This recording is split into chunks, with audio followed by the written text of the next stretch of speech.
Et bonjour tout le monde, je vous fais cette vidéo pour faire une petite analyse de la saison 5 de Game of Thrones et éventuellement quelques hypothèses sur la saison 6.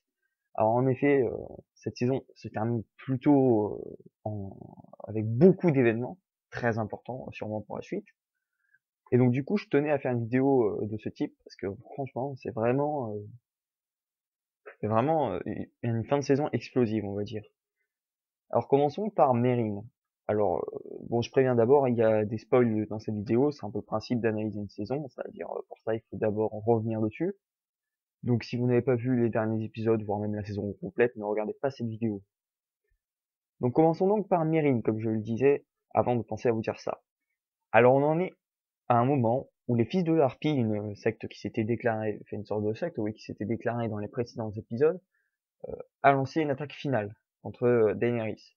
Alors, d'après ce qui s'est passé, on pourrait penser que cette secte est dissoute, détruite, parce que quand même la bataille finale qu'il y a eu, on peut considérer ça comme une bataille finale.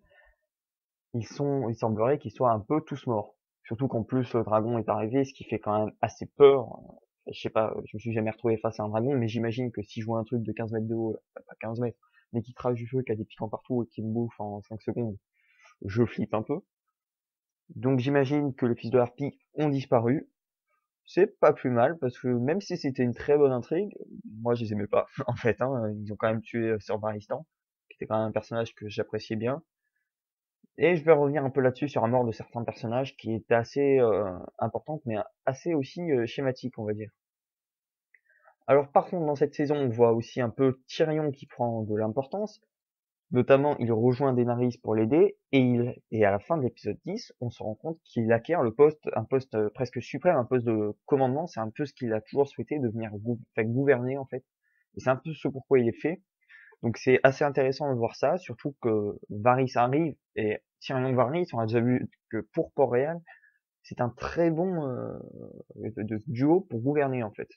Et éventuellement, on pourrait espérer voir l'apaisement à Meereen, ou alors tout simplement une dégradation de la situation, ce qui serait plutôt dommage parce que franchement, Tyrion et Varys, c'est vraiment des personnages que j'apprécie beaucoup et qui, je pense, sont très appréciés par la communauté des fans, et qui, si on suit leur histoire, normalement, devraient réussir à renverser la tendance à Meereen et en faire une ville pacifique, pacifiée surtout, et unie une seule et même ville. Alors passons maintenant à Jorah, Ser Jorah Mormont. Alors on sait maintenant qu'il a une mort certaine. En effet, quand il est venu à Valyria, il a attrapé comment ça s'appelle, la léprose, il me semble. Or la léprose, il n'y a que Shoren, je crois, qui a réussi à s'en tirer.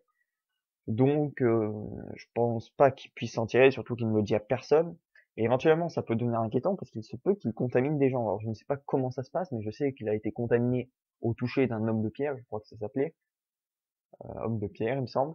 Donc peut-être qu'à terme, il pourra contaminer les gens rien qu'en les touchant. Et là, ça devient inquiétant puisqu'il pourrait lancer une épidémie totale et dévaster tout le camp de Daenerys.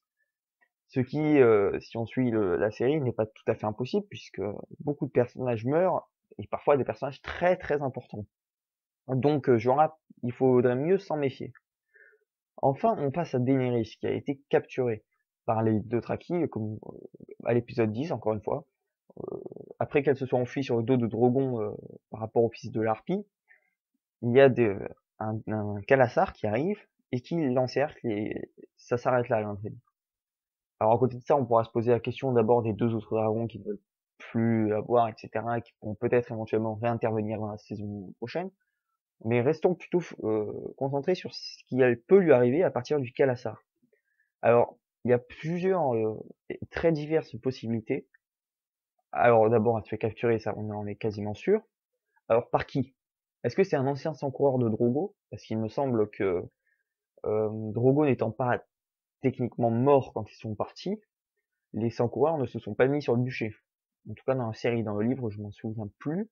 Et il me semble que dans la série, ils s'en vont. Ils ne montent pas sur le bûcher avec Drogo. Donc du coup, est-ce que c'est un ancien sang-coureur? Est-ce que c'est quelqu'un qui s'opposait à elle, donc du coup qui pourra lui tenir rigueur de ça, la traiter comme une esclave, voire même elle peut prendre tarif, je vais pas développer là-dessus, même devenir ouais, une esclave ou se faire tuer tout simplement, exécuter en place publique, comme on dit. Ou alors peut-être que c'est quelqu'un qui la tenait en sympathie ou qui par égard pour Drogo va la recueillir l'aider et éventuellement gonfler son armée. Alors, à mon avis, c'est très peu probable quand même. Alors, je pars plutôt du principe que ça va être plutôt mal pour elle, les, euh, les Dothraki. Alors, peut-être même qu'elle va finir sur un bûcher, et qu'alors, comme elle survivra au feu, ils la prendront pour une déesse éventuellement, c'est aussi possible, mais ça m'étonnerait, parce que les Dothraki sont pas trop de ce genre-là. Bon bref, on va partir du principe qu'elle est mal et qu'il faut la sauver. Alors qui? Alors il se pourrait que ce soit Drogon, le dragon, son dragon noir, là, qui par hop une petite téléportation arrive et sauve tout le monde.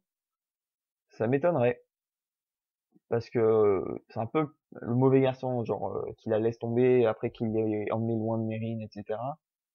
Donc peut-être, mais il y a peu de chance. Peut-être que justement ça pourrait permettre de réintroduire les deux autres dragons, à les faisant venir et un peu des retrouvailles à cette manière, ils la sauvent, mais ils veulent pas l'aider, etc. Ils s'enfuient, enfin, bref, quelque chose comme ça. Sinon, Jorah et Dario, tout simplement, qui font une petite exfiltration dans les règles, un petit commando à deux. Allez hop, on est des fous, on entre dans le camp, on la prend, on sort du camp et on retourne à Mérine.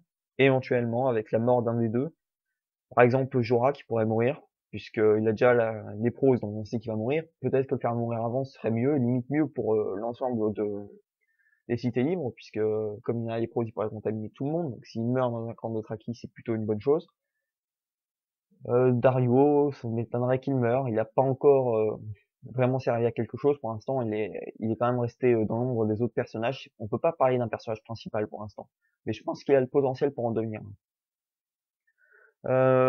Sinon, éventuellement, elle pourrait, enfin, le chef, le Khal, voilà, du Khalasar pourrait éventuellement l'épouser, un peu à l'image de Drogo, hein, qui ne la connaissait pas, ou, enfin, je sais pas, éventuellement. Et alors, dans ce cas-là, elle pourrait éventuellement abandonner son destin et vivre comme avant avec Drogo, en repensant à lui, justement, en se disant qu'elle n'a pas envie de le perdre, donc du coup, abandonner un peu son destin comment on dit déjà, j'arrive plus à le dire. De conquérante, voilà, de Westeros. Bon, on va rester un peu à l'est et on va parler maintenant de Daria.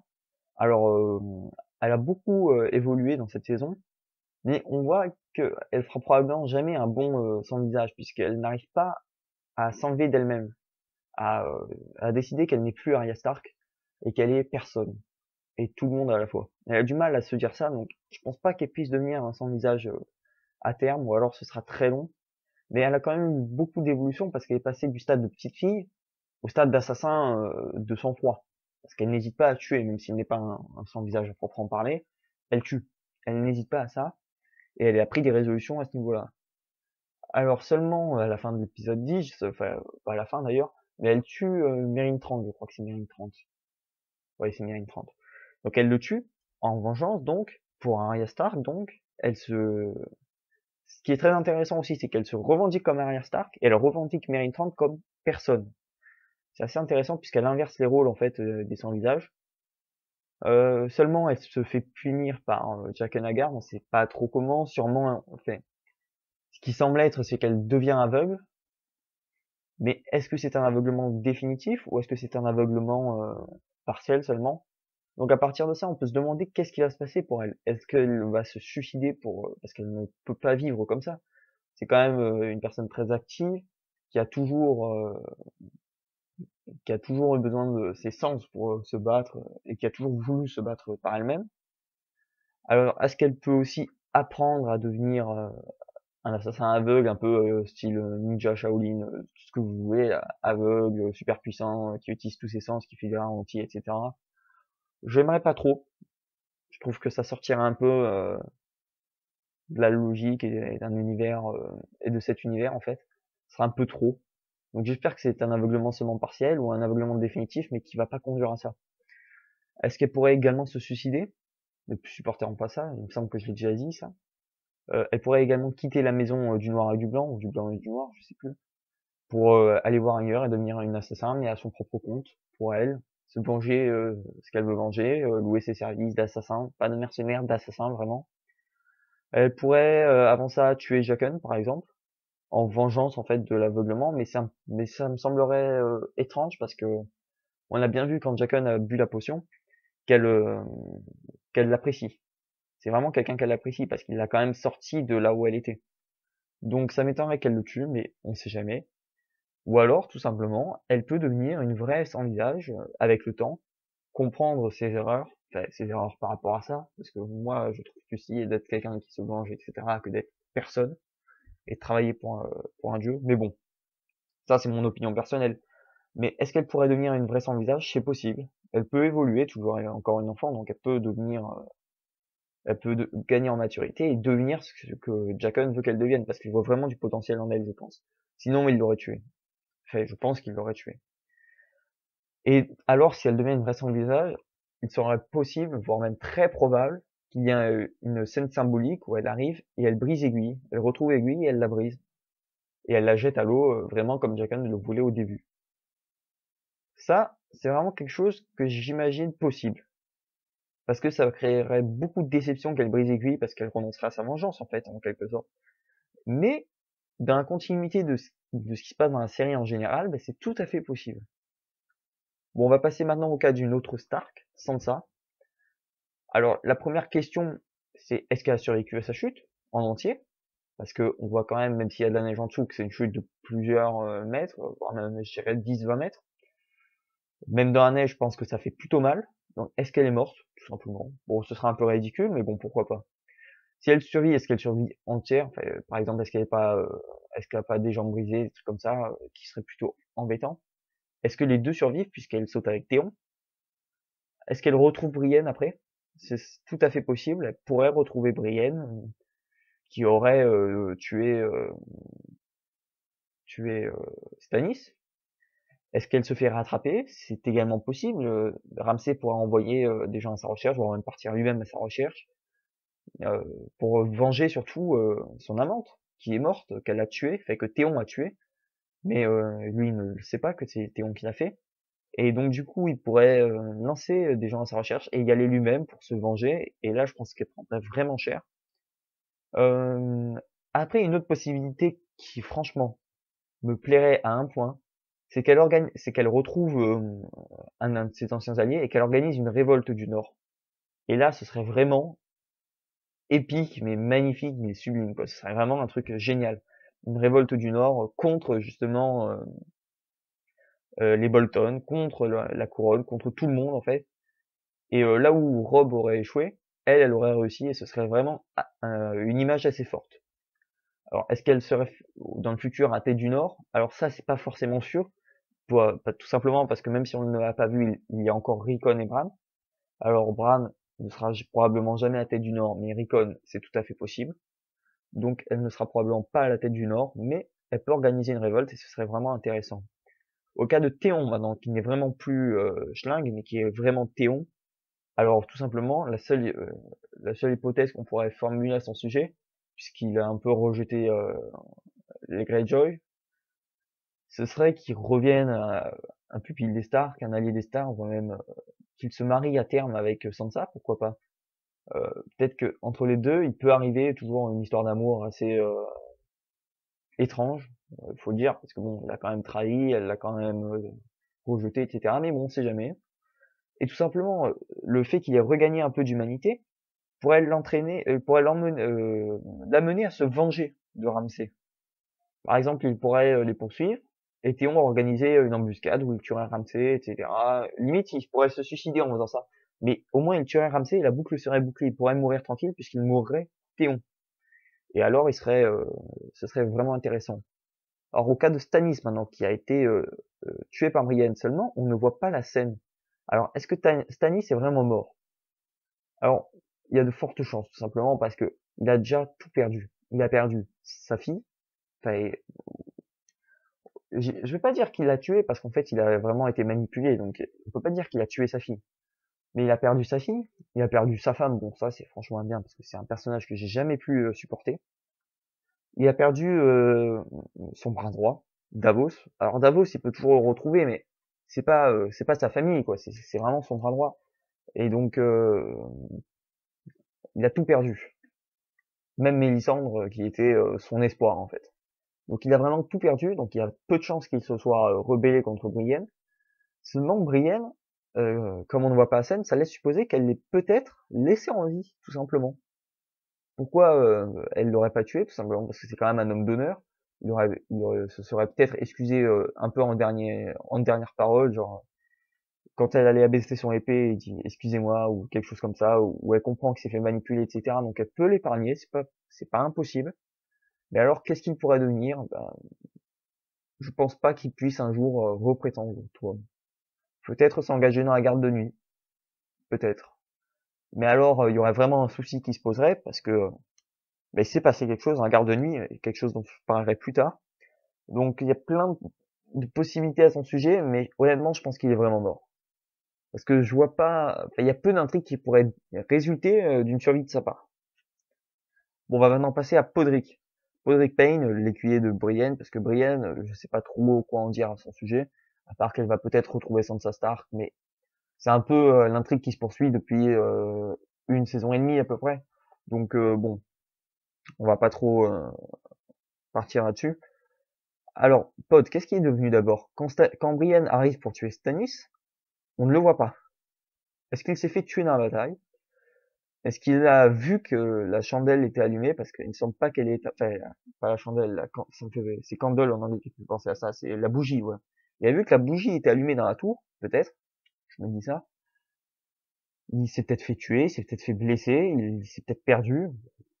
C'est Podrick, hein, c'est pas le plus adroit du monde. Euh, alors, à terme, qu'est-ce qu'il pourrait devenir s'il retrouve Brienne? Eh ben, elle pourrait finir sa formation de chevalier, pourrait devenir chevalier à terme. Mais est-ce qu'il va réussir à retrouver? Est-ce qu'il a vu éventuellement Sansa et Théon sauter? Parce qu'il est tout à fait possible qu'il les ait vus sortir, s'évader, et qu'il les ait rattrapés pour les aider au nom de son chevalier en fait, hein, de Brienne. Euh, donc voilà, c'est assez bizarre. On sait pas trop ce que devient Podrick. Alors je sais pas si c'est un oubli pur et simple, mais ça m'étonnerait vu que c'est quand même des professionnels. Donc voilà, je sais pas trop ce qu'il est devenu, et je me dis qu'il va peut-être retrouver Brienne tout simplement. Il y a peut-être pas grand-chose à ce niveau-là, ou alors retrouver Sansa. Ah oui, un autre truc que j'ai oublié de mentionner à propos de Brienne, c'est qu'un truc très très peu probable étant donné la personnalité de Stannis, c'est qu'elle se soit faite tuer par Stannis en fait, pendant qu'elle allait l'exécuter. Mais honnêtement, c'est très très peu probable. La seule raison pour laquelle ça pourrait exister, ce serait que Stannis veut en fait se venger de Mélisandre qu'il a fait tuer sa fille. Mais vu son état et vu sa personnalité en fait très honorable, il y a très très peu de possibilités que ce soit vrai. Bon, on va maintenant se tourner un peu vers la garde de nuit et Sam. Alors, Sam, qu'est-ce qu'il fait? Est-ce qu'il devient un maître à Villevieille, comme il voulait partir, puisque après avoir longtemps servi à la garde de nuit, après que Maître Aemon soit mort, etc., il n'y a plus de maître à la garde de nuit, et lui, c'est un peu un rêve qu'il a toujours nourri. Donc, est-ce qu'il va devenir maître en partant à Villevieille? Alors, il prétend que essayer de revenir pour les aider à combattre les marcheurs blancs. Bon, honnêtement, je connais pas trop, mais ça m'étonnerait qu'on devienne maître en 5 jours, comme ça, tranquille. Donc, je pense qu'il arrivera peut-être un peu tard, mais pourquoi pas éventuellement, puisqu'on n'a pas trop la notion de temps dans Westeros, tout simplement parce qu'il n'y a pas vraiment de saison. Le cycle est perturbé, c'est-à-dire il y a un été qui peut durer 10 ans, 20 ans, 40 ans, et des hivers qui peuvent durer tout autant. Donc il n'y a pas vraiment une notion d'année, donc c'est un peu difficile d'évaluer. Mais bon, on peut éventuellement espérer qu'il revienne à temps et que ce soit un grand maître. Alors tout simplement aussi, il peut mourir en chemin. Ce serait pas la première fois qu'il est mort assez dommage et ridicule dans la série. Mais c'est un peu ça qui fait son charme aussi, hein. C'est vraiment une série axée sur un univers vachement réaliste. Donc qu'il meurt en chemin attaqué par un démon, c'est tout à fait possible aussi. Donc l'hypothèse ce serait qu'il revienne dans la garde de nuit, mais alors comment il réagirait face à ce qu'il s'est passé? Est-ce qu'il organiserait les défenses du royaume des hommes? Je pense pas. C'est pas un stratège ça. Mais alors peut-être qu'il pourrait espérer le devenir, étudier la stratégie militaire, le devenir, étudier les choses, savoir comment, par exemple, on fabrique du verre dragon, de l'obsidienne, je crois. Verre dragon, c'est l'obsidienne. Bref, peut-être qu'il pourrait espérer permettre au royaume des hommes de prospérer face aux marchands blancs. Et alors, est-ce que ce ne serait pas lui, Azor Ahai? Alors, en effet, Azor Ahai, c'est un peu une légende pour le dieu de la lumière. Ce sera un héros avec une épée mythique, Brillance, qui l'aurait rendu mythique en le plongeant dans le cœur de sa femme. Alors, beaucoup d'hypothèses sont à ce sujet. Par exemple, avant, beaucoup de monde croyait que c'était Stannis, mais vu ce qui s'est passé, Mélisandre qui l'a abandonné, ce n'est pas lui. Jon Snow pourrait être Azor Ahai. Bran Stark pourrait être Azor Ahai. Mais pourquoi pas Sam, après tout? Il a, il a une petite amie, enfin une femme, en fait. On peut considérer Ver ou comment il s'appelle, Gilly, je crois, ou un truc comme ça, en anglais. Enfin bref, Ver. euh, On peut considérer que c'est sa femme. Et est-ce qu'il ne plongerait pas son épée dans son cœur, etc. Enfin, peut-être pas de cette manière exactement, mais un peu comment on dit déjà, en métaphore, voilà. Pourquoi pas? Donc alors, ce serait lui le fameux héros, et il ne se battrait pas forcément avec une épée, mais peut-être qu'en fait, il va devoir abandonner Vert pour pouvoir devenir un maître. Donc du coup, ce serait le sacrifice de sa femme. Après, il va utiliser son arme, qui serait alors son intelligence, son érudition, pour vaincre les marcheurs blancs. Pourquoi pas? Ça pourrait très bien être une métaphore, hein. Les gens de rien ne dit qu'elles sont propres dans cet univers. Alors maintenant, on va passer à son grand ami Jon Snow. Alors, j'ai pensé notamment à une théorie à propos des personnages de Game of Thrones. Ce serait que tout personnage qui commence à devenir un peu parfait, entre guillemets, meurt. Alors quand je dis parfait, c'est parfait au niveau du caractère, au niveau de la possibilité comment on dit, du potentiel. C'est-à-dire, un personnage peut toujours avoir des tares qui ne sont pas dues uniquement à lui. Par exemple, Jon Snow est un bâtard, ce n'est pas dû à lui. Lui, par contre, il est un peu le héros parfait, il est grand, beau, vigoureux, jeune, il devient Lord Commandant à 20 ans, ou je sais pas quel âge il a exactement. Enfin, c'est juste le personnage parfait. En plus, il est apprécié de tous. Je connais pas quelqu'un qui déteste Jon Snow à ce point-là. Et la plupart de ces personnages qu'on peut considérer comme parfaits meurent. Par exemple, Ned Stark. Il est honorable, c'est un grand combattant. Il est fair-play, on va dire. Dans le jeu des trônes, il prévient Cersei avant de le laisser partir. Il accepte sa mort. Ouais. Ned Stark, c'est vraiment le personnage parfait aussi. Et il meurt. On pourrait également mentionner Renly Baratheon. Renly Baratheon, à part qu'il est homosexuel, alors attention, je n'ai rien contre les homosexuels, mais dans ce monde, les homosexuels, notamment au niveau de la religion, sont détestés, voire même, euh, voire même en danger. Ils peuvent se faire tuer sans trop de problème parce qu'ils le sont. Donc c'est plutôt une tare quand on veut être au pouvoir. Donc à part ce point-là, il aurait pu quand même être un roi parfait.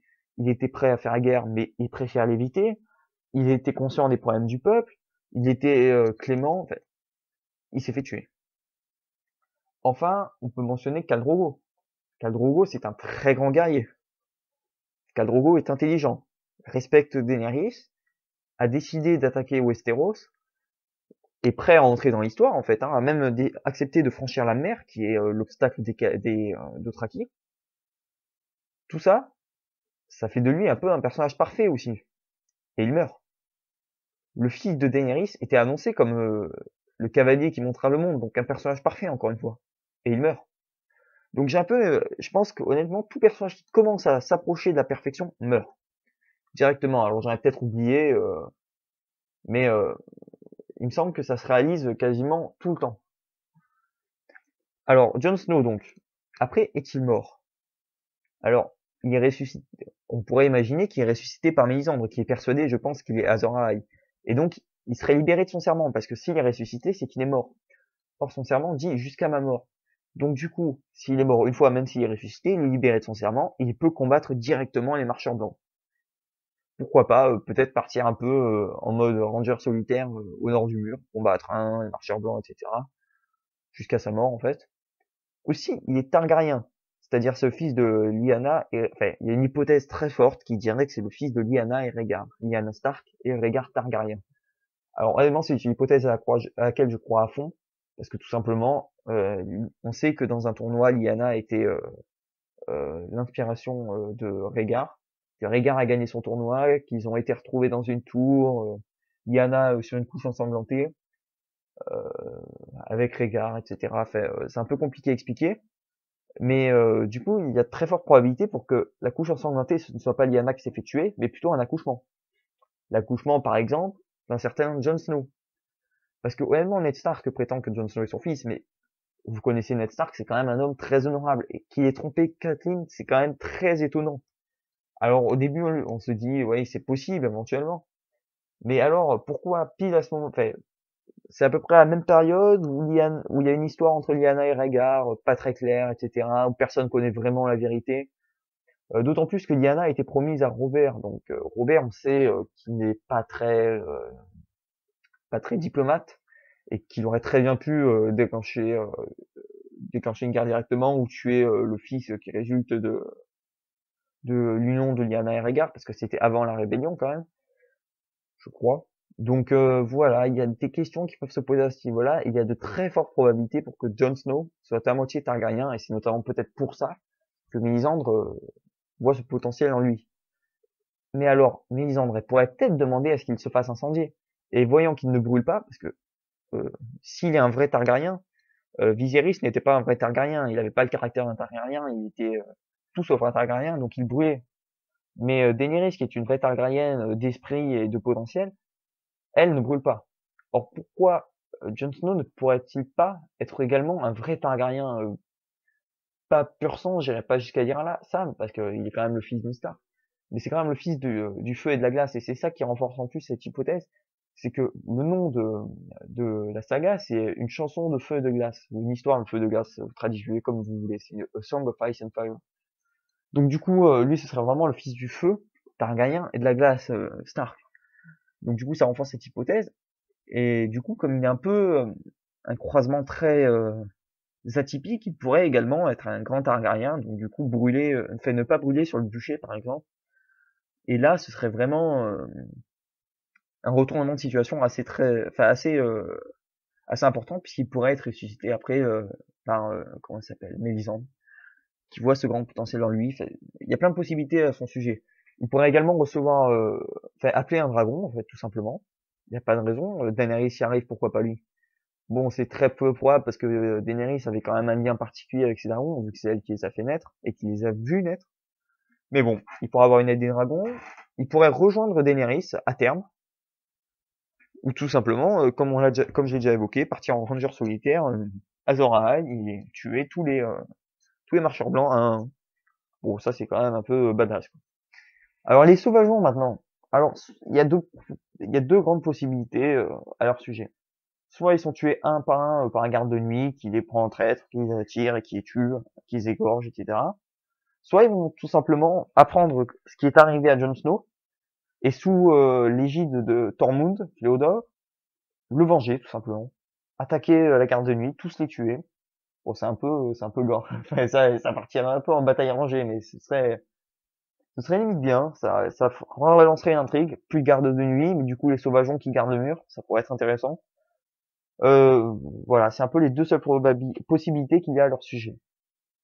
Alors, on va passer à un vrai Stark, maintenant Bran Stark. Alors, est-ce qu'on va le revoir à la prochaine saison? Parce que Bran Stark, on ne l'a pas vu à cette saison. C'est très intéressant aussi. Peut-être que c'est tout simplement pour lui laisser le temps de grandir, parce que, comme je vous l'ai dit, il n'y a pas vraiment de notion du temps en Westeros, hein.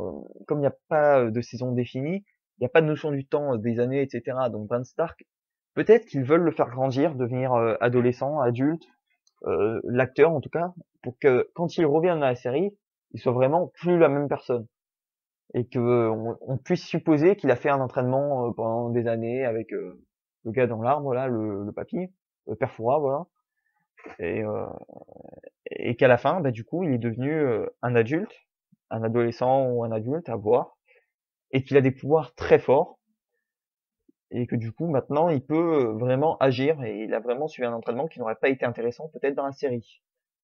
Ah, on pourrait également, donc, comme je l'ai déjà mentionné, penser que c'est Azor Ahai, aussi Bran Stark, puisqu'il est quand même l'élu des enfants de la forêt, en fait, on va dire. Donc, on peut considérer que c'est aussi une possibilité d'Azor Ahai. Alors, Azor Ahai, je sais pas s'il est mentionné, il me semble. Oui, c'est la prophétie du dieu de la lumière, il me semble. Donc, maintenant, on va parler aussi de Rickon Stark, qui n'apparaît pas du tout pendant cette saison et qui est très lié au destin d'Osha également, la sauvageonne qui les a aidés, en fait. Alors, est-ce que lui, honnêtement, je vais former une seule hypothèse avec lui, en gros, c'est qu'il va soulever le Nord. Il va être à la tête du Nord que, par exemple, il va peut-être retrouver Sansa, et les deux ensemble vont soulever le Nord. faire une rébellion immense pour anéantir les Bolton qui ont trahi le Nord, puisque il me semble que la vieille dame qui s'est fait écorcher parce qu'elle avait dit à Sansa d'allumer une bougie dans la tour, elle lui a dit le Nord se souvient, the North remember. Donc du coup, ça sous-entend que peut-être que le peuple est derrière eux. Pas forcément les seigneurs, mais on voit une très forte importance du peuple, notamment avec l'apparition du maître des Rossignols et du coup de la foi armée, je crois, quelque chose comme ça. Enfin, le peuple commence à prendre une grande importance, les nobles commencent à être destitués, le peuple commence à grandir. Et donc du coup, on pourrait imaginer un soulèvement du Nord du peuple, qui serait derrière ces suzerains légitimes, comment dire, Rickon et Sansa. Alors, il y a deux possibilités. Soit Sansa dirigerait le Nord, mais c'est très peu probable, parce qu'il s'agit d'une femme, et c'est quand même un univers médiéval, donc du coup un univers dans lequel les femmes sont derrière, ne peuvent pas avoir le pouvoir directement. Donc Rickon ferait une bonne tête pour ce Nord, ferait un bon leader, voilà, le leader du Nord.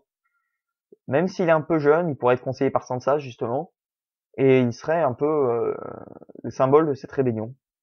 Ou alors, tout simplement, Jon Snow libéré de son serment, qui va d'abord soulever le Nord, puis partir au Nord du mur. Mais bon, c'est peu probable, hein, parce qu'il a quand même une conscience très poussée. Bon, maintenant, on va partir un peu plus au sud, à Port-Réal, où on retrouve Cersei. Alors, Cersei a été très intéressante dans cette saison. Au début, elle a été comme avant, et puis, elle a été enfermée par la foi armée, et elle s'est repentie. Alors, on peut se poser la question, qu'est-ce qu'elle va faire? Parce que c'est un personnage qui me semble a beaucoup évolué. Par exemple, quand elle fait sa marche dans l'épisode 10, encore une fois, je parle beaucoup de l'épisode 10, c'est un peu là où il se passe la majeure partie des intrigues, importantes pour la suite. Alors, elle finit sa marche en pleurant. Elle est brisée, elle est détruite, elle est blessée. Alors, on peut se demander si elle ne va pas changer, du coup, devenir quelqu'un de plus bon, plus généreux.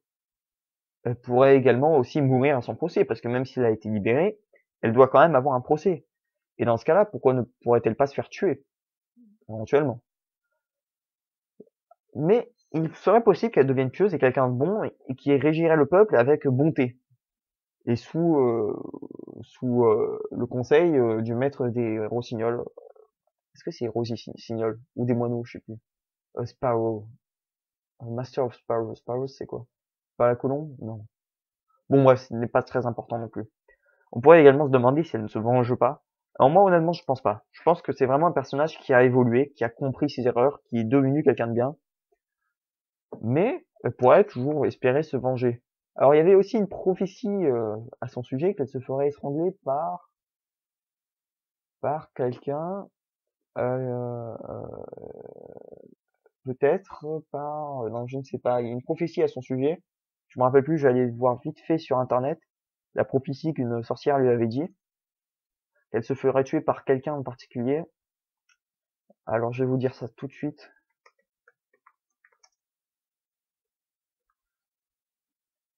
Alors, je vais voir ça tout de suite.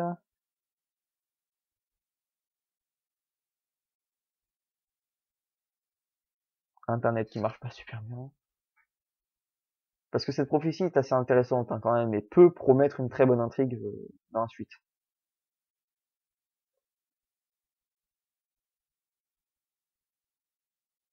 Hum, alors, j'essaie de trouver ça. Est-ce que c'est...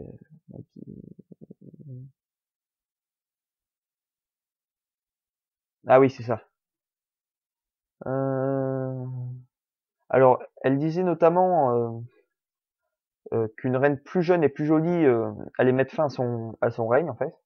Alors, on pourrait penser à Marguerite Tyrell, mais il y a très peu de chance vu l'endroit où elle est. Mais du coup, est-ce que, en quelque sorte, ça ne s'est pas déjà déroulé, puisque Marguerite Tyrell, pour qu'elle l'éloigne du trône, elle a dû faire appel à la foi armée.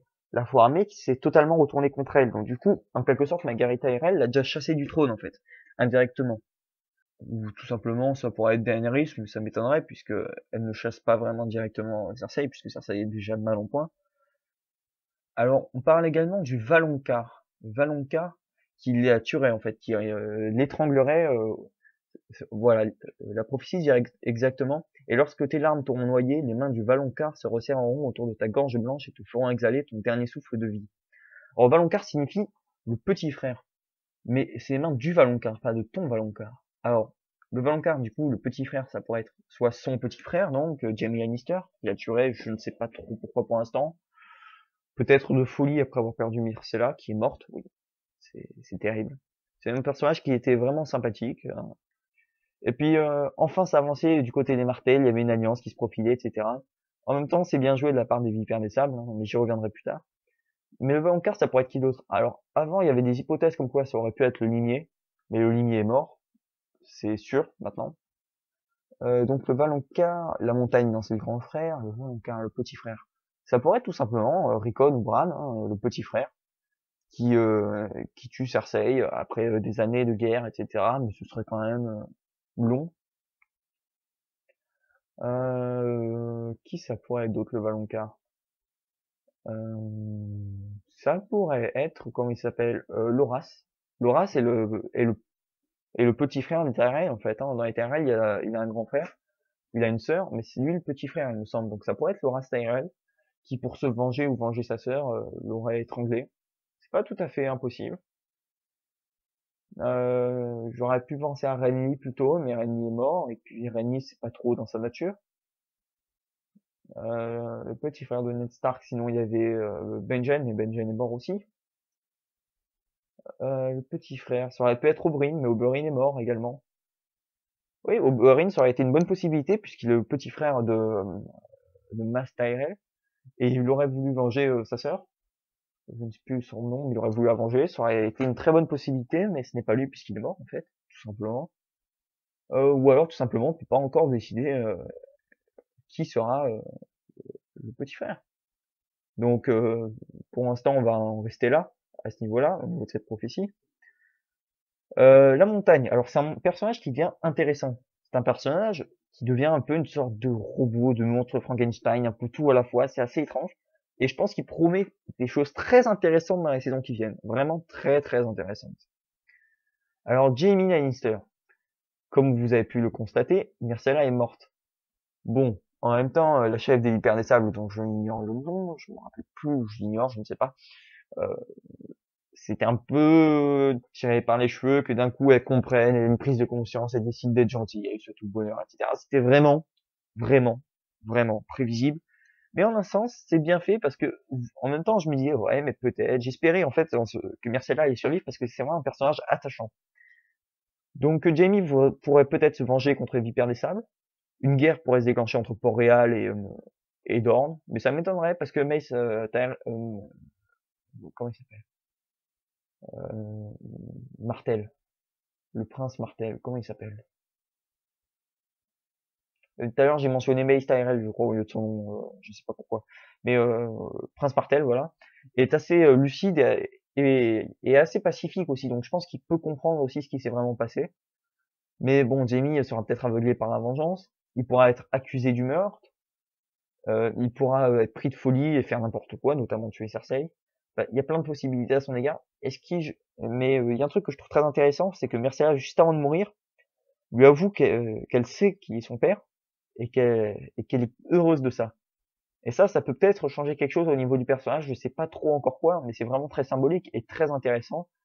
Et ça peut promettre des choses fait des changements assez importants dans le caractère de Jaime. Un personnage qui, avec les saisons, est devenu un personnage attachant en fait. Les 2 premières saisons, voire même 3 premières saisons, c'était vraiment un personnage que personne n'appréciait.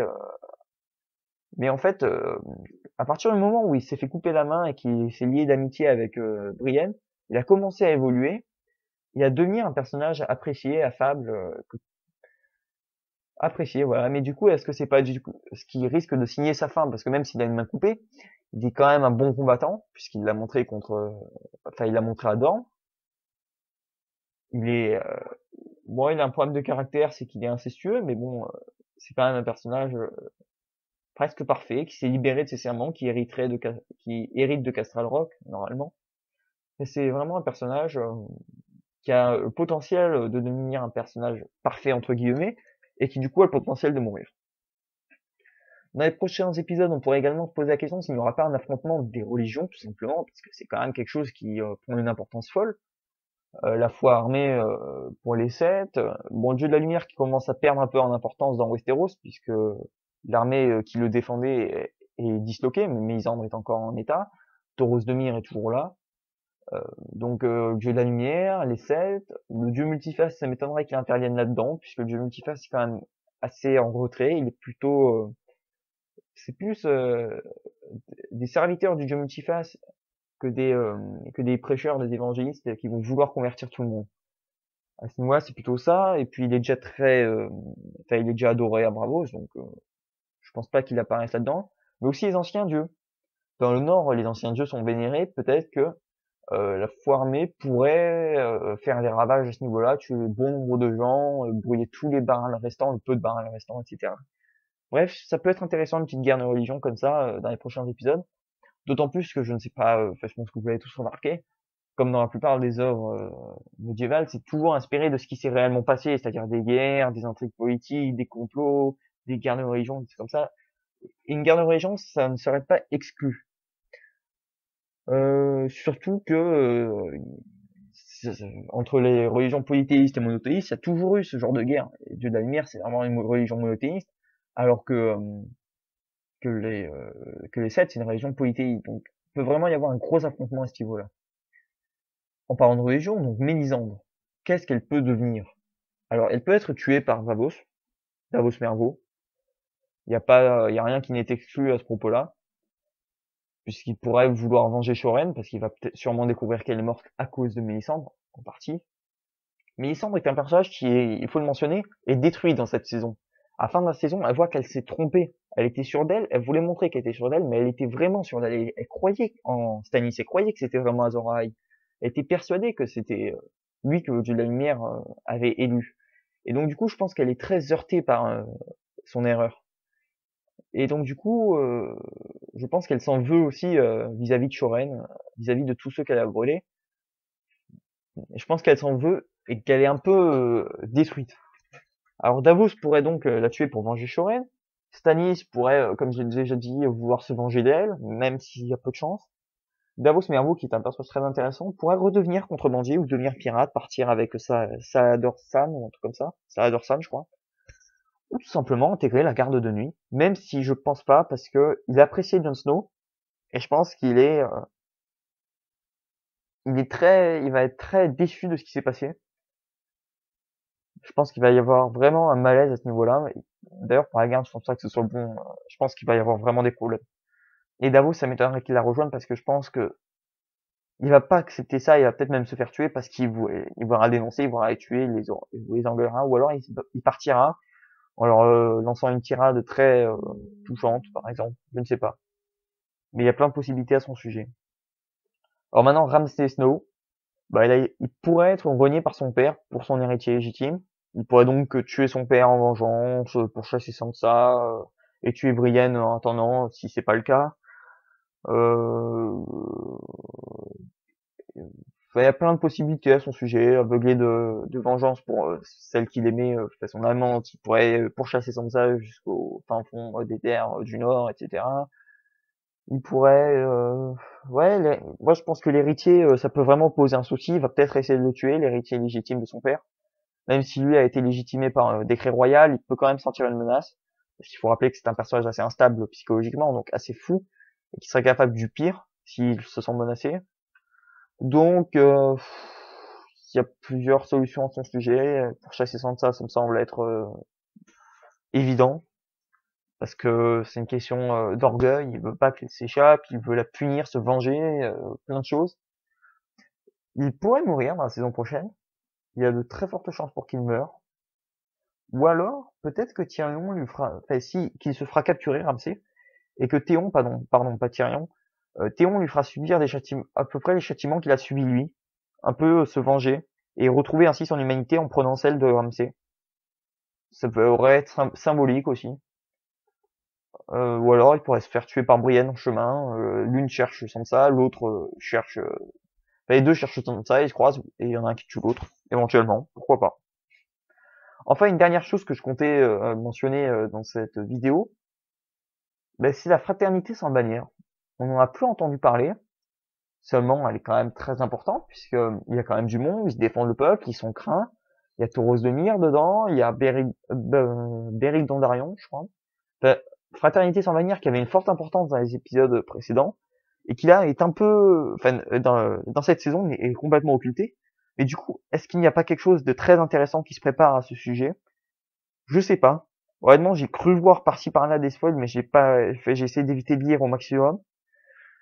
Parce que j'ai pas rattrapé le livre encore, hein, je suis encore au tome 3, donc j'ai pas encore atteint le tome 5, donc du coup, j'ai entendu dire que dans le tome 5, il y avait beaucoup plus de choses que dans la saison 5, donc voilà, mais la fatalité sans bannière, je pense qu'il peut se passer des choses avec celle-ci. Des choses très intéressantes et qui peuvent devenir... et elle peut prendre vraiment en importance. Euh, ouais, elle peut vraiment prendre en importance.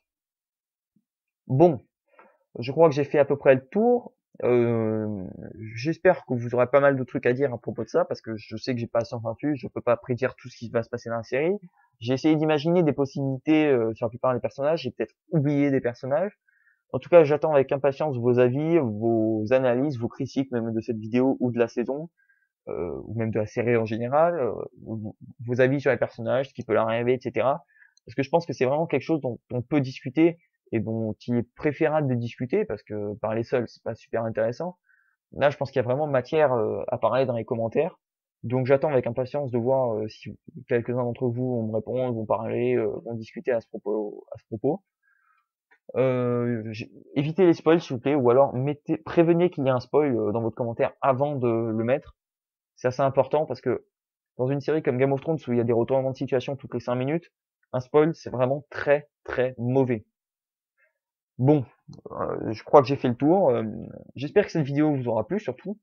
Je vous remercie d'avoir regardé et à la prochaine sur la chaîne. Allez, ciao tout le monde.